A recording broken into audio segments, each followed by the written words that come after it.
7 months back ఒక viewer నన్ను ఒక సలహా అడిగింది, సమాధానం అడిగింది, తన బాధంతా చెప్పుకుంది.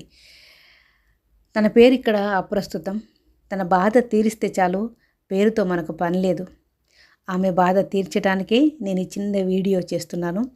తను ఎక్కడున్నా ఈ వీడియో చూస్తుందని, తనకు సమాధానం దొరుకుతుందని నేను అనుకుంటున్నాను. తనతో పాటుగా తనలాంటి చాలామంది ఈ సొసైటీలో ఉంటారు కాబట్టి వాళ్ళ కోసమే చిన్న వీడియో.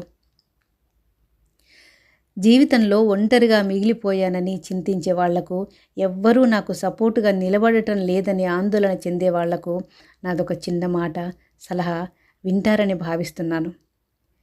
పెద్ద పర్వతం లాంటి పరమాత్ముడు నీ పక్కనుండగా ఎందుకు ఆందోళన? నీకేం కావాలన్నా భగవంతుణ్ణి అడుగు. నీకే సమస్య వచ్చినా నువ్వు కొలిచే అమ్మవారితో చెప్పుకో. నువ్వు భగవంతుని గురించి చింతన చేస్తూ ఉన్నప్పుడు ఆ భగవంతుని లోపల ఉన్న శక్తి నీకు ప్రసరిస్తూ ఉంటుంది.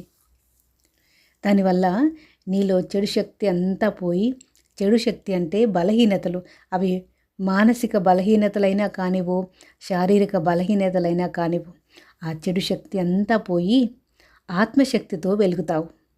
భగవంతుణ్ణి నీలో నిలుపుకున్నంత వరకు నిన్ను ఎదురించే శక్తి ఎక్కడ కనబడదు. భగవంతుని నీడలో నువ్వు ఉన్నంత వరకు నీకు హాని చేసే కారకం ముల్లోకాల్లో వెతికినా కనబడదు. దేనికి భయపడద్దు, దేని గురించి ఆలోచించొద్దు, ఎక్కువగా దేని గురించి చింతించొద్దు. భగవంతుని గురించి చింతన చేస్తూ ఉండు. మిగతావన్నీ భగవంతుడే చూసుకుంటాడు, అన్నీ చక్కబెడతాడు.